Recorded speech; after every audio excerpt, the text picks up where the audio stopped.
nama saya Suci Maulidia. Hari ini saya akan membacakan sebuah cerita yang berjudul Si Kancil dan Kuda yang Sombong. Aku mulai ceritanya, teman-teman. Pada suatu sore, si Kancil sedang berjalan-jalan di pinggir hutan. Setelah berkeliling menikmati rumput dan segar di hutan, Kancil melihat kuda dari kejauhan yang sedang berlari kencang dengan gagah dan menakjubkan. Kuda itu terus berlari menghampiri si Kancil. Kakinya yang kuat menginjak sebuah genangan air sehingga cipretannya mengenai muka si Kancil. "Hei kuda, hati-hati kalau lari, lihat jalan dong!" teriak si Kancil sedikit jengkel. Kuda pun menghampiri si Kancil. "Memang kenapa? Ini jalan umum," bantah si kuda. "Iya, tapi hargailah pengguna jalan yang lain," teriak si Kancil sedikit jengkel.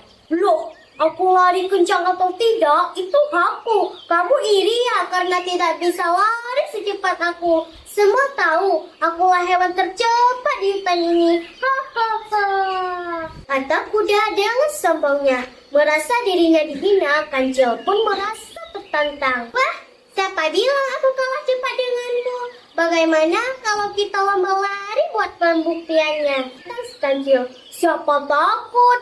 Sudah pasti aku menang. Silahkan kamu tentukan cepatnya," kata kuda semakin angkuh. "Besok sore, siapa yang lebih dulu di bukit di tengah hutan, dialah pemenangnya," jawab Kancil. "Baik, sampai ketemu besok, dasar Kancil pecundang," teriak kuda sambil meninggalkan si Kancil.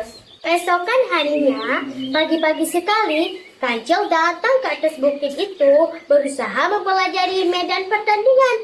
Sedangkan si kuda masih tertidur dan bermalas-malasan. Dia merasa tidak perlu berlatih karena sudah pasti dia menang. Sedangkan si Kancil berusaha meyakinkan bahwa dirinya sanggup mengalahkan kecepatan si kuda. Perlombaan pun dimulai. Keduanya berlari sekuat tenaga. Awalnya si kuda sempat di depan si Kancil. Tapi ketika sampai di tengah perjalanan, keadaan mulai berubah. Kini jalanan dipenuhi ranting pohon dan semak belukar, sehingga si kuda larinya jadi melambat. Sedangkan si Kancil yang telah mempelajari medan pertandingan sebelumnya dengan mudah menerobos semak belukar.